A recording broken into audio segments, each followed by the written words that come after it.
Well, hi, I'm Matt, one of the leaders at Maybridge. Great to be with you today. And after a few weeks' break, we're kicking back into our series called The Radical King, where we're looking at Matthew's Gospel, which follows the life of Jesus. And Matthew's an enormous book. It's probably going to take us 2 to 3 years in total to do it, with a few breaks here and there. Why are we doing this? Well, very simply, it does mean we get to look at Jesus quite directly each week and see what he's like, and that's great. But the big thing is, Matthew's Gospel is a handbook to being a follower of Jesus. Right at the end, after everything else that happens in it, Jesus says to his inner circle of followers, go and make disciples of all nations, teaching them to obey everything I've commanded you. And if you're going to take Jesus seriously, which we as a church do, and we're going to be disciples, which is another word for followers really, and we're supposed to teach what he commanded, we can't do that unless we actually know what he commanded. Unfortunately, it's very much there in Matthew's Gospel, as it is in all of them. When I was younger, I looked at the Gospels and I thought they were just giving us loads of sort of miracle stories as kind of proofs that Jesus really must be God because he did all these amazing things.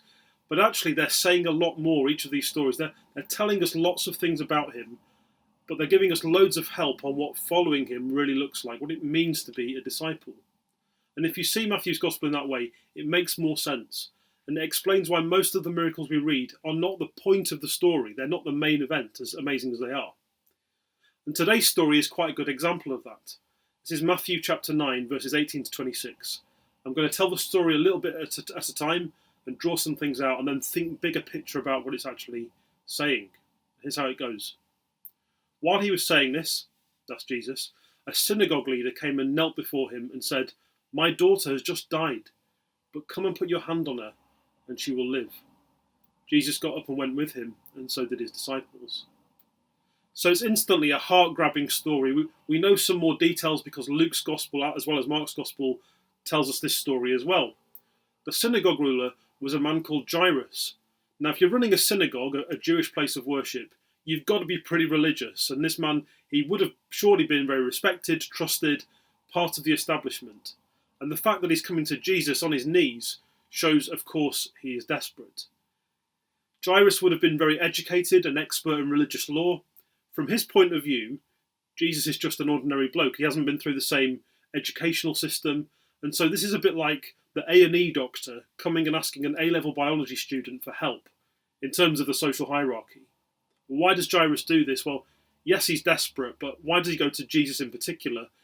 He must have heard his reputation and thought, well, if it's possible he can do something, I've got to try. It's my little girl. And the situation is enough, of course, to make anybody swallow their pride. His daughter is dead. I have a daughter myself. If it was me, I'd be doing the same thing. Even though Jairus is a big respected figure who shouldn't be lowering himself to Jesus' level in that society, he loves his daughter, so he really doesn't care about social hierarchy anymore, whatever it takes. But look at what he says. My daughter's just died, but come and put your hand on her and she will live. Jairus thinks that something physical needs to be involved. He doesn't say, could you pray for a miracle? He says, put your hand on her. Jesus, you need to be in contact with her, and then she might wake up. She might be okay. And Jesus' response is to immediately go to the little girl, but notice his disciples all come as well. That reminder that, again, the biggest story of this book is about what it means to be a disciple. And here it means, check out what Jesus is doing and be blown away. You've got to see this. But suddenly there's an interruption. Just then, a woman who'd been subject to bleeding for 12 years came up behind him and touched the edge of his cloak. She said to herself, if I only touch his cloak, I'll be healed. Now, we don't know much about this woman apart from what we see here. She's not dead, but her quality of life would have been really sad. She's been bleeding for 12 years, which basically would have meant menstrual bleeding, and it's a long time to have this problem, and it would have caused her all sorts of other difficulties. Was she in physical pain? Possibly, don't know. But it does mean, very likely, she wouldn't have had children, and in that culture it would have brought great shame. And it also means that she was unclean according to religious customs, which we'll talk about more later. So she would have basically been socially distancing for 12 years. Imagine that. No hugs, no handshakes, no arm around the shoulder, no crowds, nothing. She has been continually seen as unclean every day for 12 years without a break. Now imagine how that would feel. And I think she's almost as desperate as Jairus. Her plan is similar. She doesn't come and kneel in front of Jesus. She doesn't speak to him. She maybe feels that she can't, or it would be frowned upon.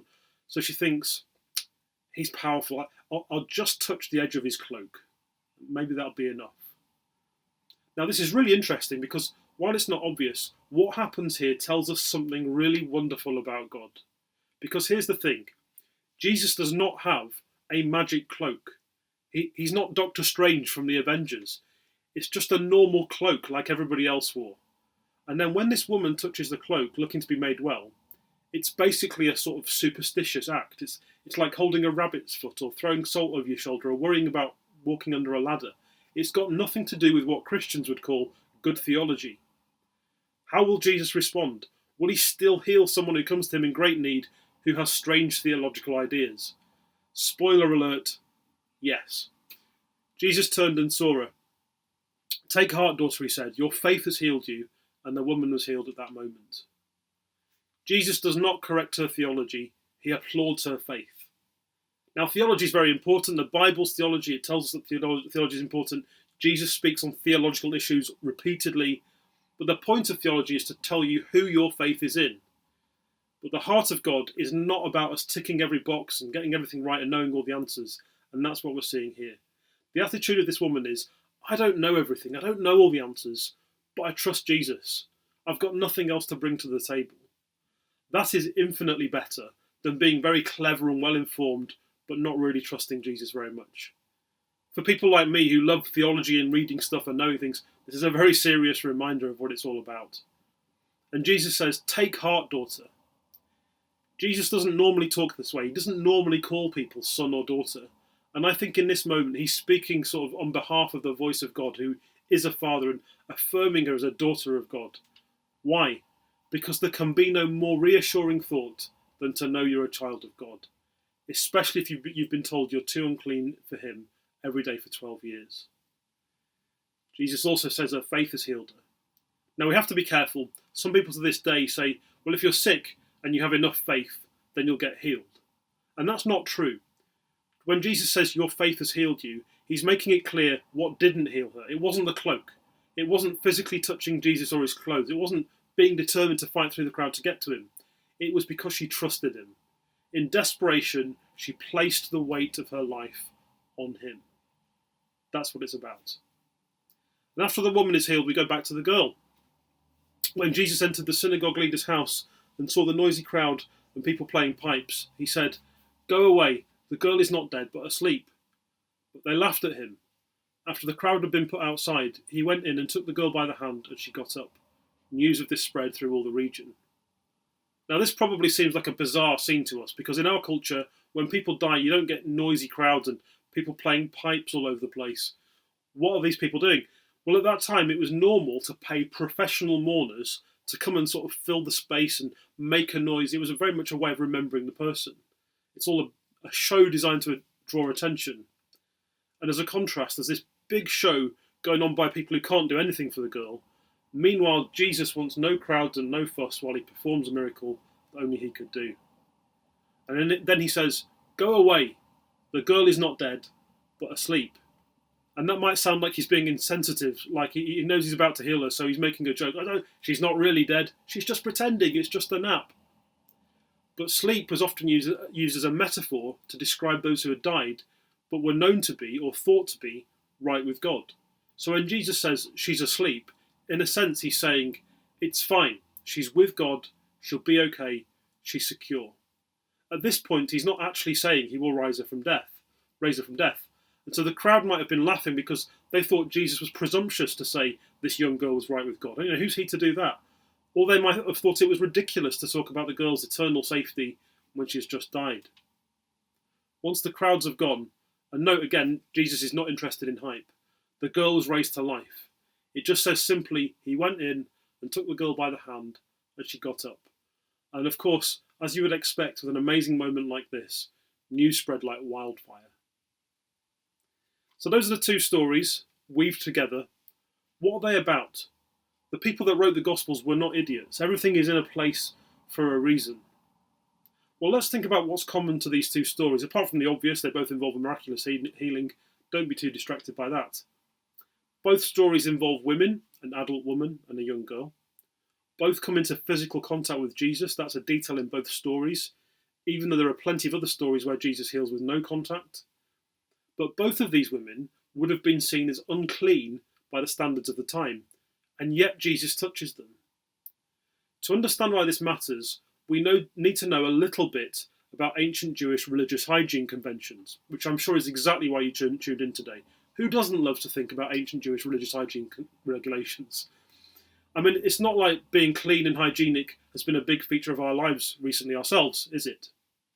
Well, if we rewind to Leviticus 15, really early in the Old Testament, it has loads of laws and regulations for everyday life. And it says this, and as I read this, remember that while this is quite obscure to us, this was a big deal in the culture where Jesus lived, and it had been for hundreds of years. Probably sounds weird, but bear with me. It says this. When a woman has a regular flow of blood, the impurity of her monthly period will last 7 days, and anyone who touches her will be unclean till evening. Anything she lies on during her period will be unclean, and anything she sits on will be unclean. Anyone who touches her bed will be unclean. They must wash their clothes and bathe with water, and they will be unclean till evening. Anyone who touches anything she sits on will be unclean. They must wash their clothes and bathe with water, and they will be unclean till evening. Whether it is the bed or anything she was sitting on, when anyone touches it, they will be unclean till evening. If a man has sexual relations with her and her monthly flow touches him, he will be unclean for 7 days. Any bed he lies on will be unclean. Then it continues a few verses later. When she is cleansed from her discharge, she must count off 7 days, and after that she'll be ceremonially clean. On the 8th day she must take 2 doves or 2 young pigeons and bring them to the priest at the entrance to the tent of meeting. The priest is to sacrifice one for a sin offering and the other for a burnt offering. In this way he will make atonement for her before the Lord for the uncleanness of her discharge. You must keep the Israelites separate from things that make them unclean, so they will not die in their uncleanness for defiling my dwelling place, which is among them. Now, what on earth is the point of all of this? Is this just primitive, ancient, weird religious stuff? Well, quite a lot of the book of Leviticus was stuff like this, plus a load of other stuff that more naturally makes sense to us. And there's a lot of it. And the point was not to say, do all these quirky things so that somehow God will love you more. It's not about that at all. When Leviticus explains why this stuff is necessary, it says these offerings and sacrifices will make atonement. That's the big word in the passage. What's atonement? One of the big themes in the biblical story is that on our own we're lost in our sin, or to use another word, our uncleanness. And so atonement needs to be made, like a payment or a balancing of the books, or a cleaning even. And look at the stuff at the end. After it said, this is how you get unclean, it's immediately all about, but this is how you get clean. God is way up there. He's clean, we're not. But he wants to bridge the gap. And the reason for all these sacrifices and things, which are all bizarre to us, they're a constant reminder that while God is distant from us, something can be done. Something needs to be done to make atonement. And all these sacrifices and offerings are tiny pictures of what will eventually be done through Jesus. And so the point of this, and all the similar stuff in Leviticus, is that we need things in our patterns and our rhythms and how we experience life to remind us that before God we are naturally unclean. Not because of our normal bodily functions, but because of our sin, because of our humanness. And just so you know, it wasn't only women. The previous verses before this were directed at men. If anything, men had more reminders that they were unclean. And so when this brave woman in the story approached Jesus, she did so knowing all of this stuff full well. She knows she's unclean before God in lots of ways. She knows everyone else is watching her. And surely she must have been well known to the community, and she knows they're all thinking, what are you doing? You're not clean. You shouldn't be here. You should be away behind closed doors, socially distancing. The normal reaction of a man, presumed to be a teacher or a religious leader like Jesus, in this situation would have been to run a mile. Get away from me. I don't want to be unclean. I don't want to be contaminated by you. The situation with the dead girl would have been similar. Another book in the Old Testament, Numbers, tells us about coming into contact with a dead body. Again, this is going to sound a bit odd, but listen to this. Whoever touches a human corpse will be unclean for 7 days. They must purify themselves with water on the 3rd day, and on the 7th day, and then they will be clean. But if they do not purify themselves on the 3rd and 7th days, they will not be clean.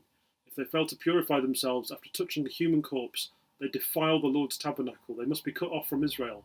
Because the water of cleansing has not been sprinkled on them, they are unclean. Their uncleanness remains on them. Pretty extreme stuff. A bit later it gives this summary. Anything that an unclean person touches becomes unclean. and anyone who touches it becomes unclean till evening. And so after Jesus has had contact with the bleeding woman, he goes and takes the hand of a dead girl, and it's really specific about that.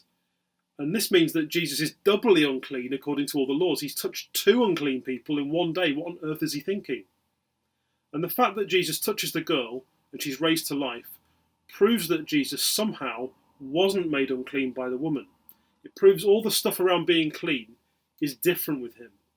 Anything that an unclean person touches becomes unclean, unless you have the power to make things clean. If you have the power to make things clean, when you touch something, you don't become unclean, it becomes clean. And that's exactly what Jesus does. The most important thing in all this stuff around atonement and cleanness is found in Leviticus 23, and it says this: "The 10th day of the 7th month is the day of atonement. Hold a sacred assembly and deny yourselves and present a food offering to the Lord. Do not do any work on that day, because it's the day of atonement, when atonement is made for you before the Lord your God." The Day of Atonement in Hebrew is Yom Kippur, and it's still celebrated by Jewish people every year to this day, the biggest day of the year. The whole of Israel closes down for it, and the whole focus of it, the whole meaning, is that it's about atoning for any and every sin. It's the day for getting clean. And the woman in the story, and Jairus the synagogue ruler and his daughter, everybody would have observed Yom Kippur every year, knowing that the whole point was to be clean in the eyes of God, but also knowing that no amount of personal sacrifice was really going to cut it. What Jesus does in this passage is revolutionary. In effect, he says, you need Yom Kippur, you do, but guess what? I am Yom Kippur.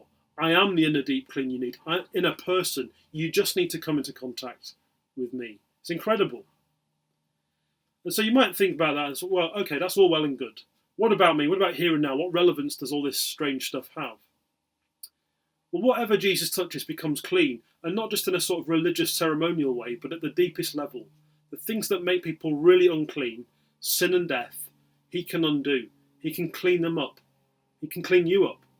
And we might never use the word unclean to talk about ourselves, but we might feel unclean or be unclean for all sorts of reasons. Sometimes people, I find, feel unclean because of things that have been done to them or have happened to them. It might be that you've been abused in some way, and so you feel unclean. It might be that you've been rejected or abandoned by somebody. It might be that there's something about your body that isn't the way that you'd like it to be or you think it should be. It might be that someone has told you that you're unclean in some way. Other times people feel unclean because of things they've done to themselves. It might be that you've looked at things you know you shouldn't have looked at online. It might be that you've damaged your body or your mind in some way on purpose. It might be that you've treated other people very badly and you know it, and you feel unclean because of it. There are 101 things people do or experience that make them somehow feel unclean. And some of the reasons we might think we're unclean are lies. If you've been on the receiving end of abuse, that doesn't make you unclean before God. It might make you feel that way, but you're not. But some of the reasons we feel unclean are true, and we probably only feel the tip of the iceberg. Every one of us, on our own, is unclean in our own hearts. All that Old Testament stuff was there to say, it's true, in your natural state you are unclean, but help is on the way. And this is really important, and it has the power to change everything you see about yourself. What Jesus does in this passage with the girl and with the woman is make it clear, it doesn't matter how unclean you actually are, or how unclean you think you are, I'm willing to be alongside you. I'm happy to come into contact with you. I'm not socially distancing from you. When I touch you, when I touch something unclean, it doesn't contaminate me with uncleanness. I contaminate it with cleanness. My purity is more powerful than your impurity. And that applies in the same way to you and me. With Jesus, we've got somewhere to take our filth. Whatever it is, however many times, his ability to clear us up never expires, never runs out, he never gets tired. He never gets unclean. Whatever you've done, whatever has been done to you, it doesn't matter. He can clean you up. And there's nowhere else to go. Nobody else offers this. Nobody else is willing to get this close to us, despite what we're like. Nobody else can clean us up in this way. This is wonderful news. It's wonderful news. How do we grapple with this practically in day-to-day life, though? In the two stories, one person comes to Jesus, the other goes to them. But what's common is that Jesus is trusted. He's welcomed. And for us to be made clean in the sight of God, and therefore to truly be clean, all we need to do is welcome Jesus into our mess, into our uncleanness. If you're a follower of Jesus, the moment you became one, you were declared eternally clean through what he did on the cross. You are. But you still sin. So, of course, in a day-to-day sense, you make yourself unclean. It's a bit like how my son, when he eats his lunch, he sort of gets a bit mucky for the day. He's broadly clean. He's definitely accepted by me, but he gets mucky for the day. He needs a clear up. So while you're forever clean, it's healthy to come to God regularly and say, please clean me now. Please clean me in my daily experience. I'm sorry, I need you to restore me. It doesn't need sacrifices and offerings and making it up to him by being good in some way. It was all done on the cross. But just speak to him and ask him for a new sense of cleanness. If you're not a follower of Jesus and you're listening in, great to have you, by the way, but you're in the position the woman was in before she met Jesus, or the girl was in when she was dead. Us Christians aren't special. We've just been made clean in God's sight, and all those deeply personal heart things, not because of anything that we've done at all. But the message for you is something like this, I think. Don't wait till you have all the answers. Don't wait till you're more religious. Don't wait till you've cleaned yourself up a bit. Start engaging with Jesus personally for yourself and let him clean you in the way that you know. I think deep down, you know you need to be cleaned. Let me pray. Father, thank you that you will lower yourself to come to us, that you're not afraid to be very close to us. You don't distance yourself from us. You have the power and the will to clean us up. What a wonderful thing. And I pray wherever we're at this morning, listen to this, thinking about this, whether we're someone who's been a Christian for years, someone who's just checking it out, I pray that we would draw closer to you and experience that inner cleaning of who we are, that we need. Thank you, God. Amen.